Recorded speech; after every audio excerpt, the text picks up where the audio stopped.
अच्छा एक बात कहूँ, आप सब लोग ये बताओ कि अपने उधार से ज़्यादा और ज़रूरी क्या काम होगा? बोलो। अपने उधार से ज़्यादा अपने मालिक के साथ प्रीत, अपने मन की तार जोड़ने से ज़्यादा और क्या ज़रूरी काम हो सकता है?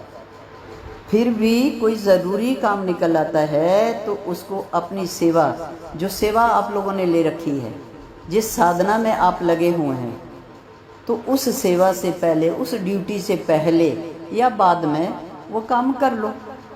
यह बहाना लगाना कि आज तो हमारे पास समय ही नहीं है, ऐसा तो प्रधानमंत्री भी नहीं बोलते। ऐसे जब जो भक्त कहता है तो मैं कहती हूँ कि इतनी बड़ी कृपा उस मालिक ने तेरे ऊपर की है। यह जो सच्चा मंदिर है जिसके भीतर वो 3 लोक का मालिक बैठा है, यह जो तुम्हारा शरीर रूपी मंदिर है, वह उस परमात्मा ने तुम्हारे ऊपर, हमारे ऊपर इतनी बड़ी कृपा की है कि ये शरीर रूपी मंदिर उस परमात्मा ने अपने हाथों से बनाया है। अब जो मंदिर में मूर्ति स्थापित की जाती है उसकी प्राण प्रतिष्ठा होती है, ये तो आप सब जानते हैं। तो भगवान ने कहा मैंने मंदिर भी बना दिया, मूर्ति भी स्थापित कर दी, अब प्राण प्रतिष्ठा तुम कर दो। तो कहा कि कैसे करेंगे? तो भगवान ने कहा प्रीत करना उससे, अपने मन के तार को जोड़ना उससे। मन के तार से जब उसको प्रेम का करंट लगेगा तो उसकी प्राण प्रतिष्ठा होगी, तब उस मूर्ति में प्राण आएंगे, तब वो मूर्ति जागृत होगी, तब वो शक्ति फिर तुम्हारे लिए काम करेगी। जब आप सेवा के लिए मंदिर में आते हैं, कई भक्तों को गद्दी की सेवा मिली है, कई भक्तों को और मंदिर के कार्यों की सेवा मिली है, कई भक्त लंगर की सेवा करते हैं, कई भक्त लंगर बनवाते हैं, कई भक्त लंगर बंटवाते हैं, कई भक्त फिर बाद में वो सारा जितना कार्यभार होता है उसको संभालते हैं। अभी मैं सबके नाम तो नहीं ले सकती हूँ, पर मेरी डिक्शनरी में सबके नाम है और सबका पता भी है, किसके तार कितने जुड़े हैं। सच्चे दिल से, निस्वार्थ भाव से, ईमानदारी से, सच्चाई से हम सेवा कर सकें, क्योंकि यह सेवा और साधना का जो सौभाग्य है ना, ये किसी बड़भागी को मिलता है, सबको नहीं मिलता। दिखावे के लिए या देखो देखी तो सब जुड़ जाते हैं, लेकिन सेवा वही कर सकता है जो ईश्वर का प्यारा है, जो गुरु का प्यारा है। अब आप अनुमान लगा लो। तो मैं यह कहने लगी थी कि सेवा से पहले भगवान से प्रार्थना करो, हे मेरे परमात्मा, हे दीन दयाला, हे सर्वघटवासी, हे सबके दिलों की जानने वाले, हे अंतर्यामी प्रभु, हे मेरे दाता, आज जिस सेवा में हम जा रहे हैं उसमें हमारा मन लगे और हम बड़ी एकाग्रता से, बड़ी सच्चाई और ईमानदारी से वह सेवा कर सकें। तो ऐसी कृपा करना। हे मेरे गुरुवर, हे मेरे राम, हे मेरे शिव, हे मेरे बाबा बालकनाथ, हे मेरी गौ माता, कृपा करो, कृपा करो। अपने मालिक से खैर मांगनी है। हे मेरे मालिक, मेरी झोली दे बिच तू सेवा और साधना की खैर डाल दे। हे मेरे मालिक, तू कृपा कर दे, मैं अपने गुरु के आदेश का पालन करूं। जो मेरे गुरु ने मुझे सेवा और साधना बख्शी है, मैं उस सेवा को ईमानदारी और सच्चाई और निस्वार्थ भाव से करूं, जिससे मैं अपनी मंजिल तक पहुंच जाऊं, अपने जीवन को सार्थक कर लूं।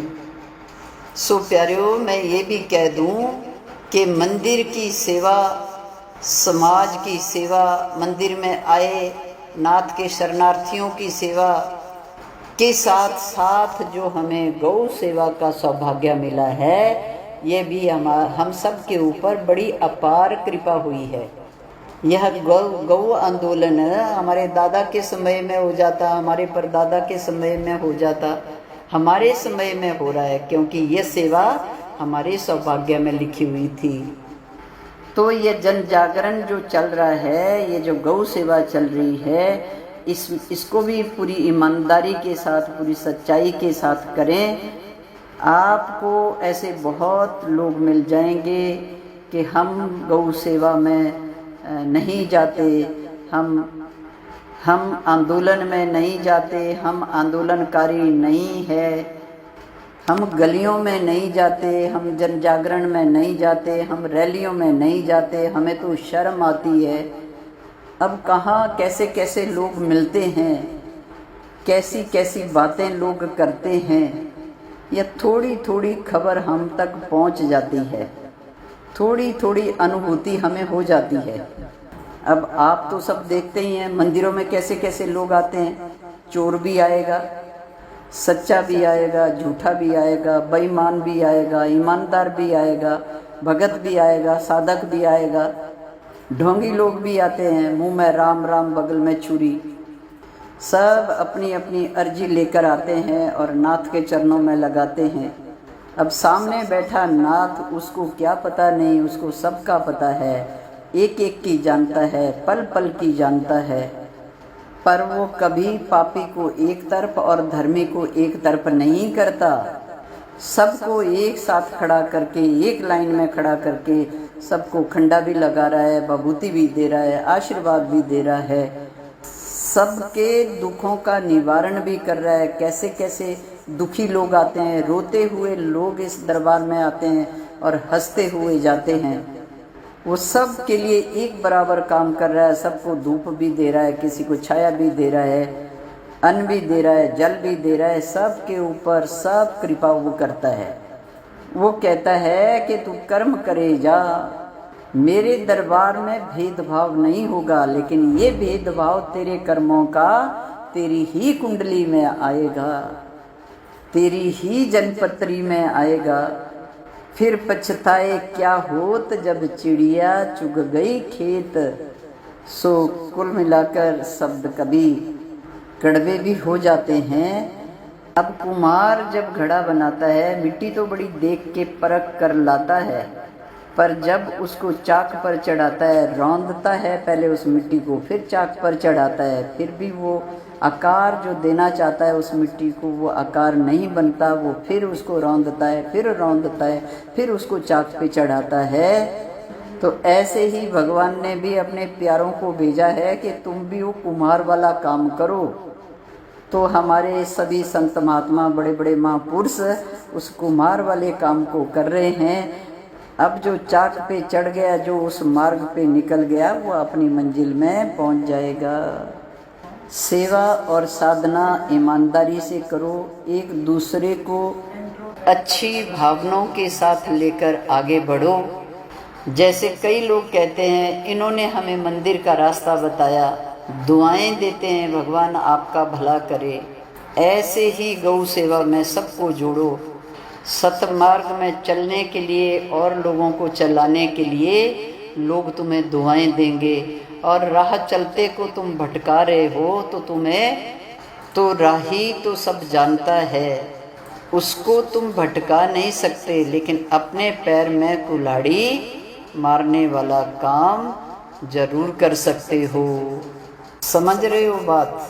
गुरु भी वैसे ही करते हैं कि वो अपने पैर में कुल्हाड़ी मारने वाले को आगे करते हैं कि यह हीन भावना छोड़ दे, सत्कर्म करे, अपने सत्कर्मों की हत्या ना करे, अपने ईश्वर से जुड़े, अपने आराध्य से जुड़े, अपने प्रेम की हत्या ना करे। समझदार को इशारा बहुत है। सो आइए अब चलें 20 नवंबर 2023 गोपाष्टमी वाले दिन अपनी माँ की रक्षा करने के लिए, एक बहुत बड़ा यज्ञ करने के लिए हम सब पूरी श्रद्धा और पूरी आस्था के साथ, पूरे जोश में, तन मन सच्ची आत्मा से माँ की रक्षा के लिए पुकार करेंगे। गौ माता, राष्ट्र माता, माँ। थोड़ा विचार करो, माँ बोलते ही शरीर कितना तरंगित हो जाता है, मन कितना तरंगित हो जाता है, कितनी ऊर्जा शरीर में भर जाती है। कितना बड़ा मंत्र है ये। महामंत्र हमें पूज्य गोपाल मणि महाराज जी ने दिया। पूरी देश दुनिया को पूज्य गोपाल मणि महाराज जी ने ये मंत्र दिया।